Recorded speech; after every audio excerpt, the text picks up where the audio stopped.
안녕하세요. 서울 근교에 살고 있는 이혼한 지 얼마 되지 않은 30대 여자예요. 이혼 사유는 남편이 제가 싫어졌다는 것이었는데요.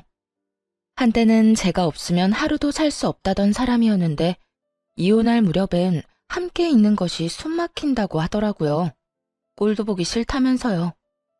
그렇게 남편과 이혼하고 난 후 그 인간과 재회하게 된 것은 응급실이었네요. 이혼 후 어떤 일이 일어났는지 들어보실래요? 대학병원에서 간호사로 일하면서 같은 병원 의사였던 남편을 만나 결혼했거든요. 그리고 몇 년 뒤 남편은 독립해서 새 병원을 개원했고 전 여전히 대학병원 응급실에 남아 있었고요. 시댁에서는 무척 잘 대해주셨는데 그 흔한 시집살이는커녕 명절에도 바쁘면 오지 않아도 되니 한가할 때 밥이나 한 끼 먹자고 권해주실 만큼 쿨하고 열린 분들이셨어요. 덕분에 남편과는 서로의 자리에서 각자 일에 최선을 다할 수 있었죠. 남편은 시댁 부모님의 도움으로 개원할 수 있었는데 점점 자리를 잡아가고 있었고요. 그런데 병원에 환자가 늘어나면 늘어날수록 남편이 점점 변해가기 시작하더라고요. 예민한 건 둘째치고 점점 절 배우자가 아닌 도우미 정도로 여긴다는 기분이 들 때도 있었어요. 청소는 제대로 하는 거 맞아? 이불 빨래는 언제 했어? 숨 쉴 때마다 목이 쾌쾌해. 여보, 나 밤샘 근무하고 이제 들어왔어. 눈 밑에 다크서클 안 보여? 아, 그랬어? 그러면 오늘은 집에서 쉬면서 대청소랑 이불 빨래 싹 좀 해. 하는 김에 에어컨도 좀 닦고 말이야. 에어컨 청소는 주기적으로 하고 있는 거 맞지? 이 집엔 나 혼자 사는 거야? 어떻게 모든 일을 나만 해? 당신도 손 있고 발 있잖아. 심지어 당신은 야간 진료는 하지도 않잖아. 내가 밤새워 고생하고 온 날엔 당신이 살림 좀 해주면 안 돼? 나도 힘들어. 누가 당신 보고 안 힘들대? 그런데 집안일은 나보다 당신이 더 잘하기도 하잖아. 내가 해봤자 어차피 당신이 다시 하게 될 텐데 이왕 하는 거 잘하는 사람이 하면 2번 일 안 해도 되잖아. 아, 서재도 좀 치워줘. 완전 엉망진창이야.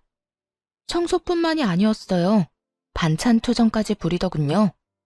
어떤 날은 반찬이 마음에 들지 않는다며 있는 대로 짜증을 내고 나가버리기도 했죠. 가장 대접도 못 받는 기분이라나 뭐라나요. 그래도 이런 남편을 보며 이해해보려고 노력했어요. 얼마나 피곤하고 힘들면 저렇게 예민해질까 하며 측은했거든요. 하지만 이런 인내심도 친정을 무시하는 태도 앞에서 결국 폭발했죠. 그날은 친정엄마의 환갑이었어요. 바쁜 남편 스케줄에 맞춰 일부러 식당을 점심시간에 예약하고 혹시나 하는 마음에 아침을 먹는 자리에서도 약속 시간과 장소를 여러 번 언급했거든요. 그런데 약속 시간이 지나도 남편은 오지 않더라고요. 연락 한 통 없이 말이에요. 결국 남편에게 전화를 걸었고 남편은 아주 태연한 목소리로 이렇게 말하더군요. 깜빡했어. 뭐? 어떻게 다른 것도 아니고 엄마 생신을 잊을 수가 있어. 내가 며칠 전부터 그리고 오늘 아침에도 이야기했잖아. 귀에 딱지 앉을 것 같으니 그만 이야기하라고 했던 게 당신이야. 그런데 뭐? 깜빡했어? 바쁘다 보면 그럴 수도 있지. 돈 좀 보낼 테니까 장모님 드려. 뭐? 안 오겠다는 말이야? 지금이라도 와서 얼굴 비추고 가. 지금 점심시간이잖아. 점심시간이라고 마냥 노는 줄 아냐? 지금도 할 일이 태산이거든. 아휴, 뭘 알아야 대화가 통하지. 하여튼 난 못 가니까 당신네 식구끼리 좋은 시간 보내. 그 순간 이성의 끈이 뚝 하고 끊기는 느낌이었어요. 바로 남편의 병원으로 찾아갔고 거기서 본 풍경에 어이가 없었네요. 바쁘다던 남편놈은 간호사들과 모여 앉아 시시덕거리며 커피를 마시고 있더군요. 생각 같아서는 그 자리에서 남편에게 따져묻고 싶었지만 차마 입이 떨어지지 않더라고요. 남편의 체면도 있었지만 제 얼굴에 침 뱉는 짓이란 걸 알고 있었으니까요. 가까스로 화를 참고 남편과 함께 진료실에 들어갔어요. 아니, 여기는 왜 쫓아온 거야? 몰라서 물어? 바쁘다며. 당신한텐 커피 마시는 일이 바쁜 일이니? 다른 날도 아니고 환갑이야, 환갑. 그런 날에 간단하게 점심 한 끼 먹는 것도 그렇게 힘이 들어? 아, 깜빡했다고 했잖아. 이미 늦었는데 가봤자 눈치밖에 더 보여? 괜히 내가 가서 분위기 망칠 바엔 안 가는 게 서로 좋잖아. 지금 그걸 말이라고 해? 당신 일정 맞춘다고 이 근처로 예약했고 시간도 일부러 점심시간으로 잡은 거야. 그런데 당신이 빠지는 게 말이 돼? 그까지 환갑이 뭐라고 이 유난을 떨어? 그냥 생일이잖아. 1년에 한 번씩 있는 생일. 그까지 생일 때문에 병원까지 찾아와서 피곤한 사람 붙잡고 큰 소리 내야겠어? 남편은 미안하단 말 한마디 없이 당당한 태도였고, 그런 남편의 손에 들린 커피를 빼앗아 그 당당한 얼굴에 뿌려버렸어요. 야, 너 이게 뭐 하는 짓이야? 정신 차리라고. 내가 요즘 당신 힘들다고 다 이해해주니까 나나 우리 집이 우습게 보이나 본데 정신 차려. 그날 밤 남편은 집으로 들어오지 않았어요. 남편의 첫 외박이 있던 날이었네요. 도대체 언제부터 사이가 이 지경이 되었는지 가늠도 되지 않더라고요. 복잡한 생각에 잠겨 째깍째깍 흘러가는 시간을 보며 애를 태우던 그때 시모에게서 전화가 왔어요.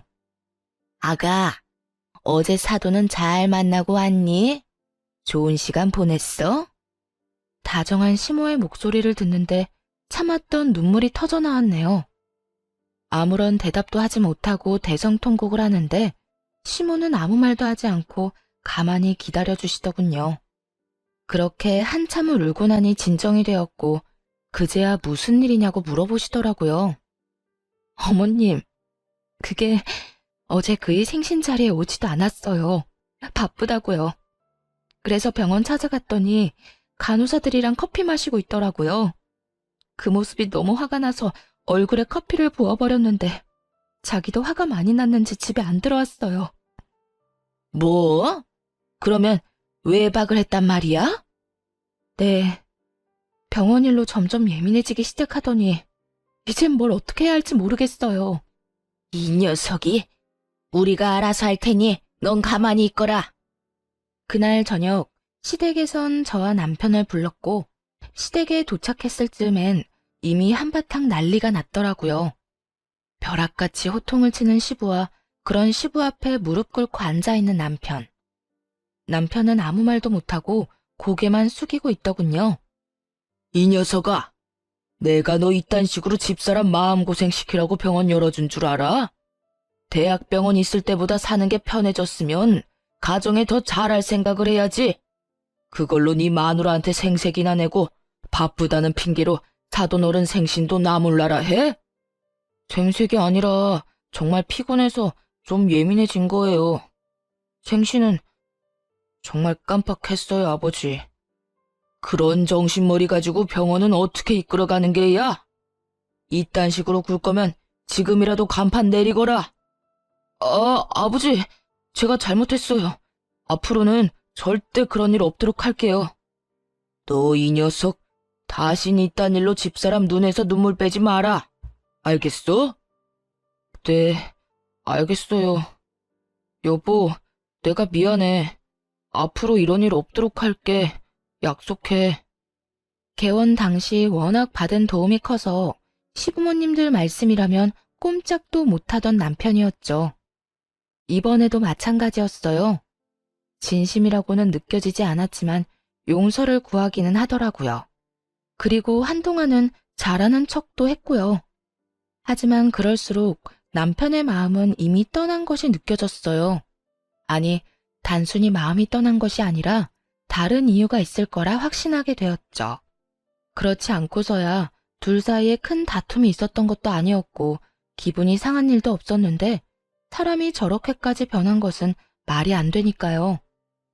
혼자 고민을 하다가 남편 병원에서 일하고 있는 동기에게 물어보기로 했네요.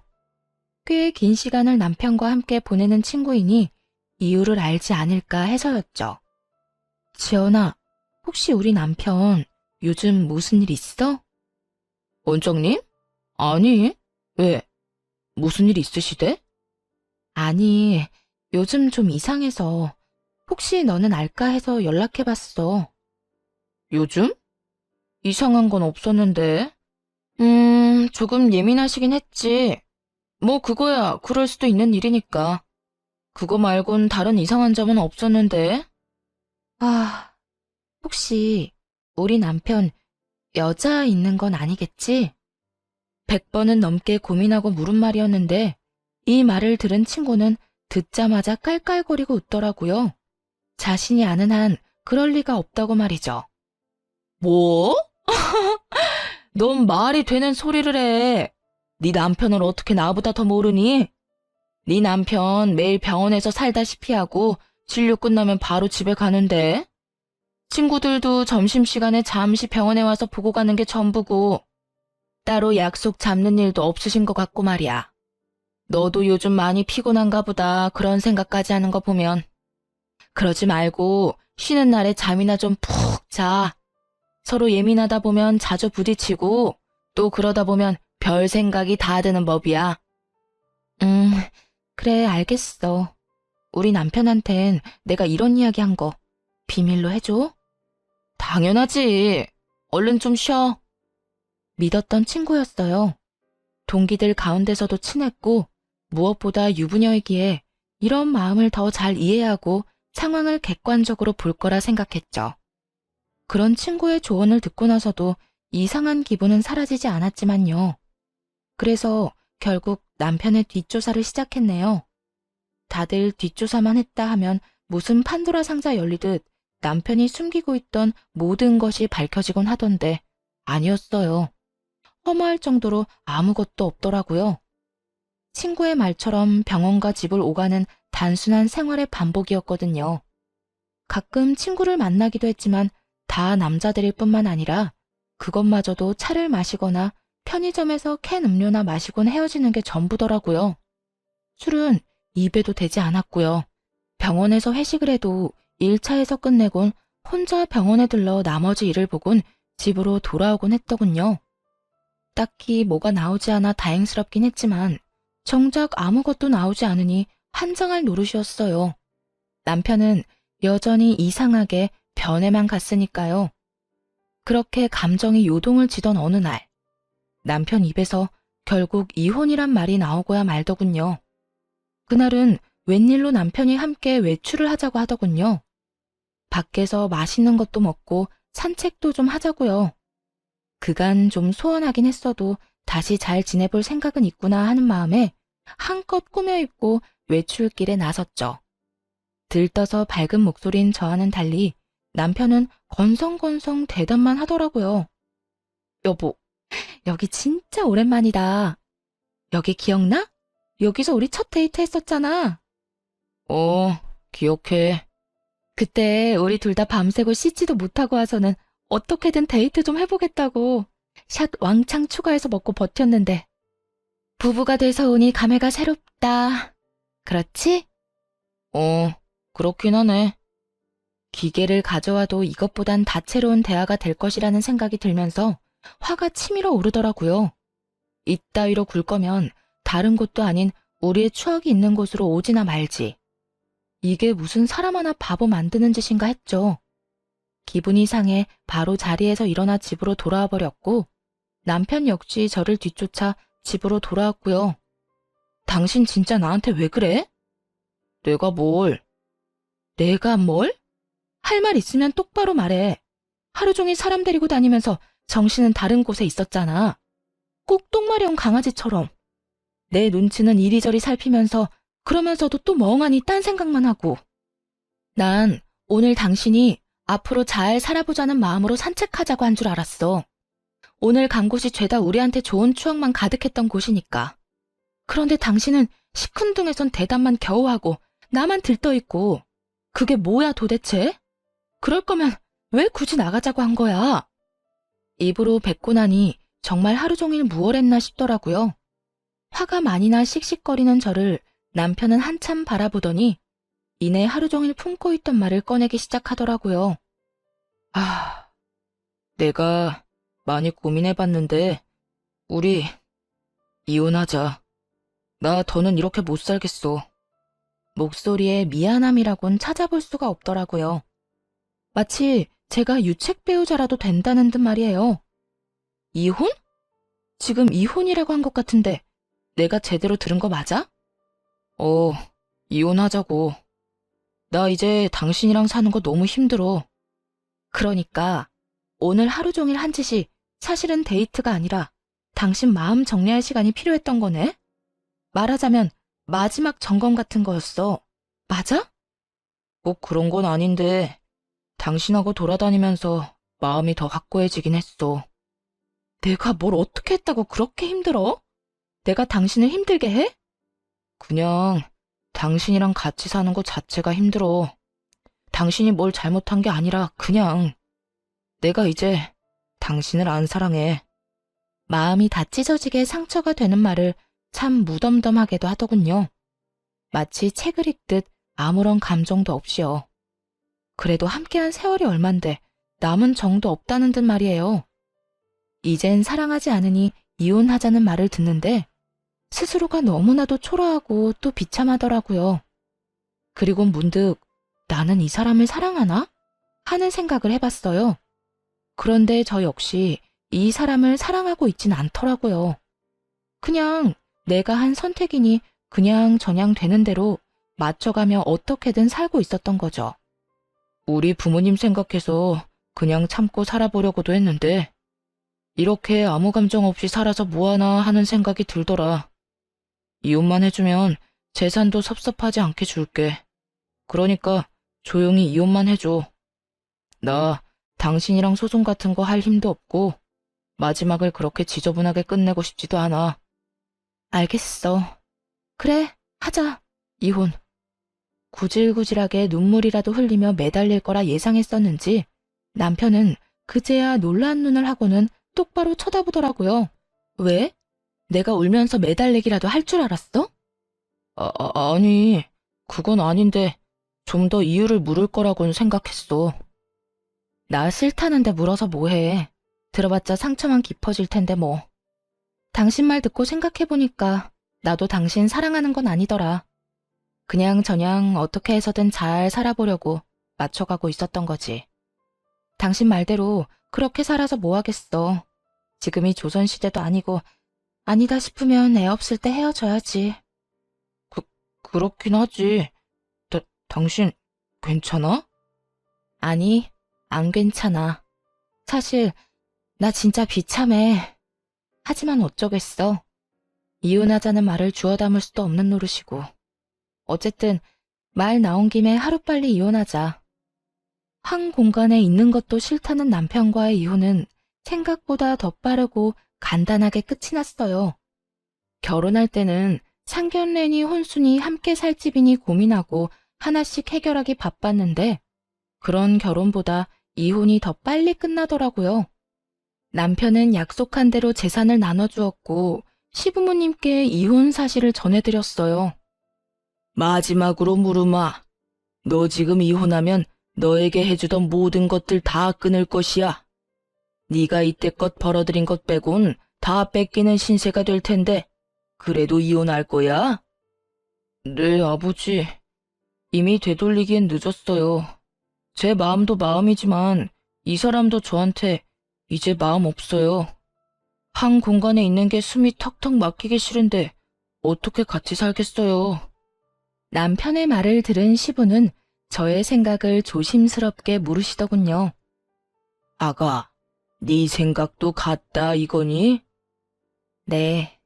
제가 싫다는 이 사람 말 듣고 생각해보니 별반 다르지 않은 마음이더라고요. 당시엔 싫은 마음까진 아니었지만 그렇다고 해서 좋은 마음도 아니었어요. 무엇보다 제가 그렇게도 싫다는 사람하고 저도 살고 싶지 않아요, 아버님. 일이 이렇게 돼서 죄송해요. 네가 죄송할 일이냐? 우리가 자식을 잘못 키워 네가 마음고생 많이 했겠구나. 우리가 미안하다, 아가. 아니에요.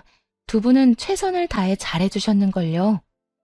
이 말을 들은 시부와 시모는 더 화가 났는지 남편을 보며 무서운 얼굴이었죠.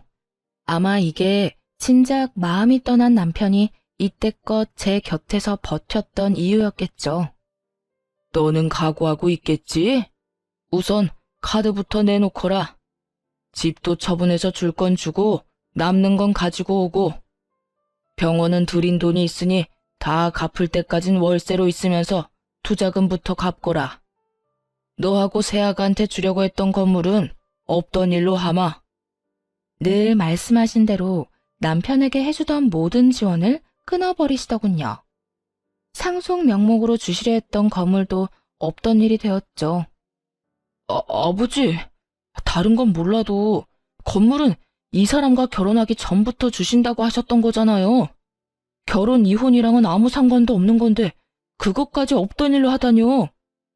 네 이놈, 네 놈이 뭐 하나라도 받고 싶었으면 이토록 당당한 태도가 아니었어야지.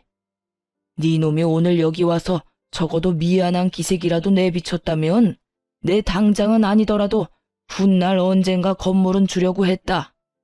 그런데 지금 미안한 척만 하지 진심 어린 반성이란 없지 않느냐? 겉으로 나타나는 게 그 정도인데 네 속은 오죽하겠어. 모르긴 몰라도 잔치가 열려도 10대 번은 더 열렸겠지. 아니에요. 저도 마음이 편치만은 않다고요. 편하진 않아도 미안하지도 않다는 뜻으로 들리는구나. 아니요. 저도 죄송하고 미안해요. 진심이에요. 에휴, 더는 듣고 싶지도 않다. 내가 병원을 남겨둔다고 해서 괜한 기대는 하지 말거라. 말한 대로 투자금이 적지 않기에 그 돈은 회수하려고 남겨두는 것이니. 그러니 허튼 짓 하지 말고 빚이나 잘 갚아. 시부는 투자금 회수 목적으로 월세를 내는 대신 병원은 유지할 수 있도록 해주시더라고요. 이미 마음 떠난 사람과 이혼하면서 재산이라도 넉넉히 받아왔으니 그만하면 괜찮은 이혼이다 싶었죠. 거기에다 남편이 가진 것까지 다 신기루가 되어 사라졌으니 복수도 이만하면 되었다고 생각하기도 했습니다. 비록 제대로 된 이유는 끝까지 알 수 없었지만 말이에요. 단순히 이제 사랑하지 않는다는 이유로 이혼하겠다는 말을 그대로 믿은 것은 아니었기에 더 조사를 해봤지만 아무리 찾아봐도 이렇다 할 만한 것은 나오지 않았거든요. 하지만 하늘은 저와는 생각이 달랐나 봅니다. 운명의 장난인지 전 남편과 이혼하고 2달쯤 뒤 이혼의 진짜 이유를 알게 되었으니까요. 그리고 제대로 된 복수도 하게 되었고요. 그날도 응급실에서 근무를 하고 있었어요. 크고 작은 사고가 많은 응급실이라 늘 긴장된 상태로 대기하는 편인데 그날따라 유난히 심하게 두근거리더라고요. 오늘따라 왜 이렇게 안절부절 못해? 집에 무슨 일이 있어? 이혼한 돌싱녀가 집에 일이 있을 게 뭐가 있어. 그냥 계속 뭐가 이상해. 느낌이 싸해. 그렇게 주변에서도 제 불안을 느낄 정도의 싸한 예감이 이어지던 그때 큰 교통사고로 인해 긴급한 상황의 환자가 연이어 들어오더군요. 급하게 환자를 향해 달려갔고 환자의 얼굴을 확인하고는 그 자리에서 아무것도 못한 채 멍하니 서 있을 수밖에 없었습니다. 그 환자는 바로 남편과 제 동기 친구였거든요. 전 남편의 호의로 한 차에 타고 있었다기엔 새벽 3시에 가까운 시간. 누가 봐도 불륜임을 알 수 있는 상황이었어요. 심지어 임신 상태더군요. 아빠가 누구인지 쉽게 확인할 수도 없는 아이를 말이죠. 멍해서 억장이 무너지는 기분조차 들지 않더라고요. 아니, 오히려 그제야 왜 이혼까지 하게 되었는지 이해가 되며 속이 뻥 뚫리는 기분마저 들었어요. 배신감이요? 그딴 감정도 들지 않았어요. 그저 두 사람이 저를 속이고 어떻게 외도를 저질러 왔는지 그 과정이 머릿속에 쉽게 그려지더라고요. 흥신소에서도 두 사람의 외도 증거를 잡지 못한 이유는 병원에 있었죠. 병원에는 뒷문이 있었는데 간호사들도 알지 못하는 전 남편의 진료실 뒤편에 있는 작은 문이었어요. 상간녀는 그곳으로 몰래 오가며 남편과 불륜을 저질렀던 거죠. 우선 상간녀의 남편과 전 시부모님들을 병원으로 불렀어요. 상간녀의 남편 역시 알고 지내던 의사였던지라 연락처가 다 있기도 했고, 두 사람의 외도에 대해 다른 증거 없이도 설명할 수 있는 장소이자 상황이라 판단했기 때문이었어요. 더불어 상황이 상황인지라 전 남편에겐 보호자가 필요한 순간이기도 했고요. 제일 처음 병원에 도착한 것은 전 시부모님들이었어요. 어찌나 놀라셨는지 신발도 제대로 신지 못하고 오셨더군요. 아가야, 이게 무슨 일이니? 우리 아들이 사고라니? 얼마나 큰 사고길래? 그게 상황이 좋지 않아요. 일단 제가 사인해서 수술은 들어갔는데 어떻게 될지 저도 장담할 수가 없어요, 어머님. 어쩌니? 이 새벽에 왜 운전을 하고 돌아다닌 게야? 혼자였니? 아니면 누가 옆에 있었니? 그게 혼자는 아니었어요. 전 시모는 저의 곤란한 표정을 보더니 말하지 않아도 안다는 듯 손을 꽉 잡으셨고 전 시부는 두 눈을 질끈 감으시더군요. 저보다도 두 분이 더 상처를 받으신 듯 잡은 두 손이 미세하게 떨리고 있더라고요. 전 괜찮아요. 그런데 그 사람 상태가 생각보다 좋지 않아요. 일단 다른 건 생각하지 마시고 지금은 수술 생각만 하기로 해요.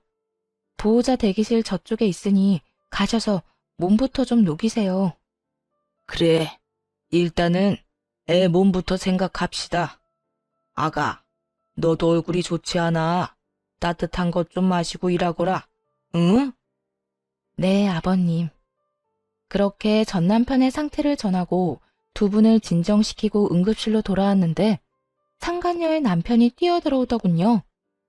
가운을 입고 뛰어들어오는 걸 보니 병원에 있다가 달려오는 길인 듯 했어요. 수민 씨, 우리 지연이 많이 다쳤어? 걱정하며 뛰어들어오는 상간녀의 남편을 보며 고민이 되지 않았던 건 아니었어요. 굳이 둘의 불륜 사실을 지금 밝히는 게 맞을까 해서요. 그런데 지금 이야기하지 못하면 나중은 없을 듯 했고 그렇다고 덮고 지나갈 만큼 바보는 되고 싶지 않았어요. 그래서 결심했죠. 그 순간에 모든 사실을 밝히기로요. 그게 지연이는 그나마 괜찮은데 우리 전 남편이 많이 다쳤어요. 함께 있었더라고요. 전 남편이라면 그러면 둘이 같이 차 타고 가다가 사고가 났단 말이야? 지금 이 시간에 두 사람이 함께 있을 일이 뭐가 있어? 설마 아니지?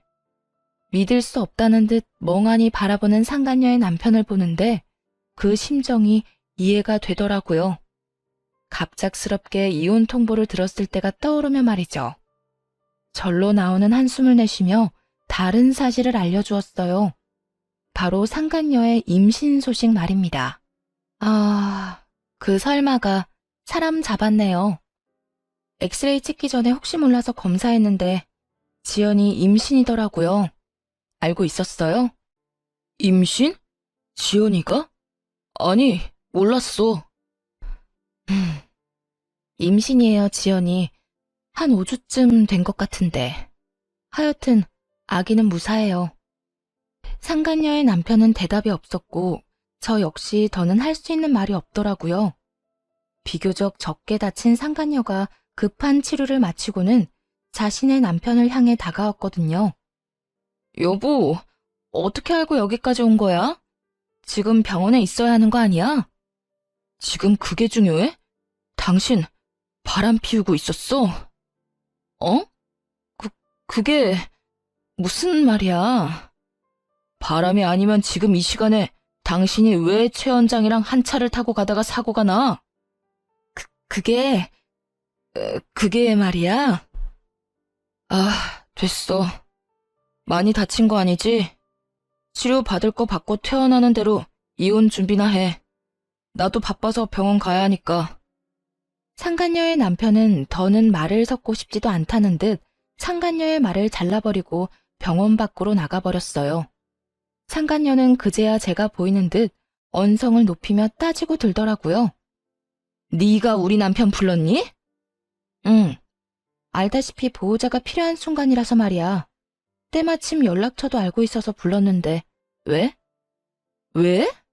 지금 왜라는 말이 나와? 네 가정 깨졌다고 내 가정까지 깨겠다는 심보야? 야, 말은 바로 해. 내 가정도 네 가정도 네가 깬 거야. 애초에 바람 피운 연놈은 너랑 저 새끼인데 왜 애꿎은 내 탓을 해? 네가 내 남편을 불렀으니까. 그러게, 누가 사고가 나래? 아니, 누가 바람을 피우래? 너도 참 뻔뻔하다. 어떻게 나한테 그딴 걸 따질 생각을 해? 검사 받으면서 양심도 같이 두고 왔니? 정신 차려, 이 상간녀야. 넌 상간녀 중에서도 악질이야. 어떻게 동기 남편이랑 그딴 짓을 저질러? 그러면서 뭐? 원장님은 바람 피울 리가 없다고? 내가 발 동동 구르며 너한테 고민 상담할 때 내가 얼마나 웃었을까? 다른 사람도 아닌 당사자한테 그걸 묻고 있었으니 말이다. 너도 알지? 지금도 상간녀 소송은 가능하다는 거. 그냥 넘어갈 생각 없으니까 각오하는 게 좋을 거야. 상간녀는 온갖 거친 말들을 쏟아내기 시작했는데 그냥 무시하고 일터로 돌아왔어요. 그 새벽이 어떻게 지나갔는지도 모르게 시간은 흘렀죠. 그 후 상간녀는 이혼을 하게 되었더라고요. 듣기론 막상 이혼이 진행되자 상간녀는 담담하게 그 상황을 받아들이고 이혼했다더군요. 하긴 뱃속에 애도 있으니 나름 현명한 판단을 한 것이었겠죠. 그 아기로 인해 앞으로 어떤 일이 일어날지도 모르고 말이죠. 저 역시 상간녀를 상대로 위자료를 청구했고 이혼은 순순히 했으면서도 위자료는 주기 싫었는지 다시금 찾아와 득달같이 따지고 들더라고요. 뻔뻔하게도 말이죠. 야, 너 꼭 이렇게까지 해야겠어? 너 때문에 나까지 이혼하는 꼴 봤으면 됐잖아. 그랬으면 됐지. 꼭 상간녀 소송까지 해야겠어? 넌 이미 이혼도 했잖아. 어찌나 뻔뻔한지 얼굴에 침이라도 뱉어주고 싶은 마음이었네요. 그냥 내쫓아 버릴까 하는 생각이 들기도 했지만 뱉어내는 말들이 너무나도 주옥 같아 대꾸하지 않고는 못 견디겠더군요. 이혼하면 너희가 바람 피우는 게 없던 일이 되니? 너 때문에 내 가정이 다 찢어진 게 없던 일이라도 되냐 이 말이야. 그렇게 소송이 무섭고 돈이 아까웠으면 애초에 그딴 짓은 하지 말았어야지. 여기까지 찾아올 정성으로 차라리 용서를 구해보지 그랬어. 그랬으면 지금 이런 일은 없었을 텐데 말이야. 뭐 이미 늦었지만. 그래, 내가 다 잘못했고 너한테 죽일 년이니까 상간녀 소송 그거 하지 마. 우리 그래도 한때는 친구였잖아. 그러니까 소송만은 하지 말아줘. 응? 상간녀는 애원에 가까운 부탁을 했지만 소용없는 짓이었죠. 결국 소송을 통해 위자료를 받아냈으니까요. 이제 남은 것은 전 남편이었어요. 전 남편의 상황은 생각보다 더 좋지 않았어요. 도대체 어떻게 사고가 난 것인지 하반신 불구는 물론이고 상반신도 한쪽은 마비 증상이 있는 상태였어요. 의사 생활은 물론이고 일상생활에도 불편함을 겪을 정도였죠. 즉, 장애인으로 살아가야 할 신세가 되었습니다. 그런 신세가 된 전 남편을 보는 것은 전혀 슬프지 않았는데 슬퍼하는 전 시부모님을 지켜보는 것은 힘들더라고요. 아무래도 그간 친부모님처럼 잘 대해주신 분들이니까요. 그래서 전 남편의 곁을 지키는 두 분을 챙기기 시작했고 그런 행동에 상간녀가 안달이 난 모양이더라고요. 혹시나 전 남편을 빼앗길까 조바심이 들었는지 어느 날은 전 시부모님 앞에 무릎을 꿇고 앉아 절절한 사랑 고백을 하더군요. 저희가 비록 시작은 옳지 않았으나 마음만큼은 정말 진심이었어요. 저 원장님 진심으로 사랑해요. 그래서 뭘 어쩌란 말이니? 너를 며느리로 받아달라 이 말이니? 네 눈엔 제 불구된 거 안 보이니? 그래도 상관없다 이거야? 네, 저는 상관없어요. 원장님 상황이 어떻든 전 원장님을 사랑해요, 어머님. 그러니까 저 좀 예쁘게 봐주세요. 제가 살면서 정말 잘할게요. 저 받아주신 거 절대 후회할 일 없도록 잘할 자신 있어요. 그래, 그러려무나. 전 시댁에서 허락을 하니 상간녀는 부잣집에 시집갈 생각에 기쁜 내색을 감추지 않더라고요. 하지만 그것도 잠시였어요. 전 시댁에선 병원도 빼앗고 그나마 지원해주던 병원비마저 끊어버렸으니까요. 불구가 된 아들을 버리기는커녕 데리고 살아준다는데도 불구하고 이토록 냉정하게 구신 이유가 다 있었어요. 저와 전 남편이 이혼한 이유가 상간녀 때문이라는 걸 다 아시기도 했고, 무엇보다 전 남편 옆을 지키고자 하는 상간녀의 의도가 뻔히 보였기 때문이었죠. 여러 사람 눈에서 피눈물이 나게 하고 자기는 호의호식하며 살겠다는 그 추악한 의도가 말이죠. 위자료로 전 재산을 날리고 빚까지 진 것도 모자라 거지가 된 사람의 병시중까지 들게 될 상황이 되자 상간녀는 뱃속의 아이를 핑계로 돈을 요구하기 시작하더라고요. 아버님, 어머님, 아무리 제가 미우셔도 이건 아니죠. 최소한 먹고 살게는 해주셔야죠. 아니, 치료받을 돈은 주셔야죠. 그렇게 사랑하는 사이라고 하더니 이 이야기 못 들었나 보구나. 우린 우리 며느리랑 이혼한다고 하는 순간부터 모든 경제적인 도움은 주지 않기로 했었다. 그러니 네가 그렇게나 사랑한다던 우리 아들, 네가 알아서 잘 보살피며 살아보거라. 우린 네가 무슨 말을 하든지 간에 눈 하나 깜빡하지 않을 것이니. 그러면 이 아이는요? 알고 계시죠? 저 임신한 거. 그리고 이 아기 전 남편 아기도 아니라는 거요. 그러면 이 아기가 누구 아기겠어요? 이 아기 최 원장님 아기예요. 그러니까 아기 생각해서라도 조금만 도와주세요. 최 원장님 몸도 저렇게 되고 앞으로 원장님 인생의 자식은 이 아기뿐일 텐데 이러다 아기마저 잘못되면 어떻게 해요? 상간녀의 말에 두 분도 흠칫하시더라고요. 그럴 수밖에 없겠죠. 아무래도 아들은 불구가 되어 다신 이세를 보는 건 힘들 것 같은 상황인데 그런 상황에서 뱃속에 아들의 아기가 있다니까요. 멈칫하는 두 분을 보며 상간녀는 묘한 미소를 지어 보였고 그런 상간녀에게 저와 전 남편만 알고 있던 사실을 알려주기로 했습니다. 차마 부모님께도 말씀드리지 못한 사실을요. 야, 헛소리 좀 작작해. 네 뱃속의 아기가 그 사람 아기라고? 웃기고 있네. 내 전 남편 아기 못 가져. 뭐라고? 그게 무슨 말이야? 배웠다는 사람이 이것도 못 알아들어? 네가 그렇게 사랑한다던 최 원장 무정자증이라 아기 못 가진다고. 그래요. 전 남편은 무정자증이었어요. 결혼 2년 차에 자연 임신이 되지 않아서 병원에서 알게 된 사실이었죠. 부모님이 아시면 너무 속상해하실 것 같아 일단 숨기며 이세에 대한 마음은 그때 접었고요. 그런데 그런 사실을 모른 채 전 남편의 아기라고 우겨대니 참 기가 다 막히더라고요. 모든 사실이 밝혀지자 상간녀는 고함을 질러대며 끝까지 저를 모함하기 시작했어요. 거짓말 하지 마. 너 지금 나랑 이 사람 잘 먹고 잘 살까봐 일부러 없는 말 지어내는 거지? 난 분명히 원장님 아기를 가졌는데 무정자증이라니. 아니, 무정자증이라도 가능성은 있는 거잖아. 참 가능성이 있겠다. 그렇게라도 우겨보고 싶은 것 같은데 우길 걸 우겨. 정 우기고 싶으면 나처럼 증거를 내밀어 보든지.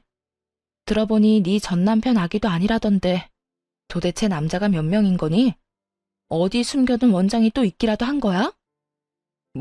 뭐야? 너 지금 누굴 모함하는 거야? 그렇잖아.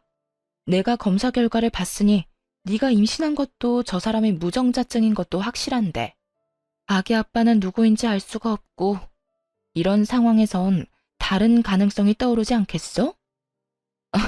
아니야. 정말 아니라고. 아니에요, 아버님, 어머님. 설마 이 여자 말 다 믿는 건 아니죠? 지금 저 때문에 이혼하게 됐다고 화가 나서 이러는 거예요. 정말이에요. 제 말 믿어주셔야 해요. 전 남편이 무정자증이라는 사실에 상간녀도 그렇지만 부모님들도 충격이 크신 듯 하더라고요. 전 남편의 상태도 충격이지만 인간의 탈을 쓰고 아무렇지 않게 거짓말을 해대는 상간녀의 언행에 대한 충격이 더 큰 듯 했으니까요. 닥치지 못해? 네 말이 사실인지 아닌지는 출산하면 밝혀질 것이고 그때 유전자 검사에서 네 말이 사실이라면 내 너에게 사과하고 내 재산 전부를 네 뱃속의 아기한테 물려주마. 하지만 그렇지 않다면 각오하는 것이 좋을 게야. 감히 다른 것도 아니고 핏줄을 두고 장난친 죄는 받아야 하지 않겠니? 전 시부는 처음 보는 무서운 표정을 지으며 상간녀를 몰아세우기 시작했어요. 상간녀는 뒷걸음치며 눈물로 호소하더군요. 아니에요. 정말 저는 맹세코 다른 남자는 없었어요. 믿어주세요. 그렇게 확신한다니 출산 때까지 기다릴 필요도 없겠구나. 들어보니 태아 유전자 검사도 있다고 하던데 그걸로 진행하자꾸나. 네 말대로 네 뱃속의 아기가 우리 아들 핏줄이라면 우리한테 귀한 손주인데 힘들게 키울 수는 없는 노릇이니. 말을 끝낸 전 시부는 눈짓으로 상간녀를 붙잡아달라고 부탁해왔고 전 상간녀를 붙잡았어요. 붙잡힌 상간녀는 발악하며 고함을 질러대더라고요. 이거 놔! 이거 놓으라고! 너 태아 유전자 검사가 쉬운 줄 알아? 아직 합법으로 정해진 것도 아니라고! 이거 놔! 이거 놓으라고! 다 널 위해서 이러는 거야. 홀몸도 아닌데 합법이든 불법이든 빨리 검사해서 확실해지면 돈도 펑펑 쓰고 너도 아기도 좋은 거 아니야? 당당하다는 애가 왜 이래? 이거 놔! 혼비백산.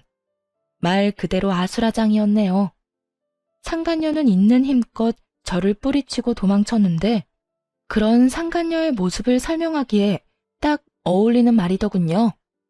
마치 넋이 나간 사람처럼 정신없이 도망치는데 그 꼴 참 보기 좋다 싶었네요.